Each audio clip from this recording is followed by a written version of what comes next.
कोल्हापूर जिल्हा न्यायालयाच्या आवारातूनच चंदनाची चोरी करण्यात आली। आंतरराज्य टोळीचा पोलिसांनी छडा लावलेला आहे। तिघांना अटक करण्यात आली आहे, तर 2 जण फरार आहेत। कोर्ट परिसरात बंदोबस्तासाठी नियुक्त सहाय्यक फौजदारासह 3 पोलिसांचं निलंबन सुद्धा करण्यात आलं। जिल्हा न्यायालय संकुलातील कृष्णा इमारतीच्या परिसरातील चंदनाची चोरी झालेली होती। प्रतिनिधी शेखर पाटील आपल्यासोबत जोडले गेलेले आहेत, त्यांच्याकडून या सगळ्या संदर्भातला तपशील जाणून घेऊया। शेखर, कधी नेमकी चोरी झालेली होती, त्यानंतर या सगळ्या प्रकरणाचा छडा नेमका कशा प्रकारे लावलाय पोलिसांनी? विक्रांत, काही दिवसांपूर्वीच या संदर्भातली घटना जी आहे ती घडली होती आणि याचा तपास जो आहे तो पोलीस करत होते।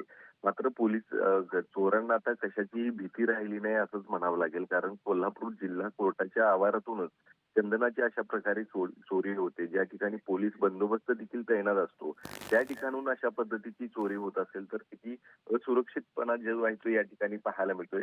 या सगळ्या घटनेतूनच निदर्शनास आलेलं आहे। खरं तर या संदर्भात 3 पोलिसांना निलंबित देखील करण्यात आलेले आहे। ज्या आवारामध्ये पोलीस बंदोबस्तासाठी ज्यांना नियुक्त केलं होतं त्या तिघांना खरं तर गुरुवारी सायंकाळी निलंबनाची कारवाईला सामोरे जावं लागलेलं आहे।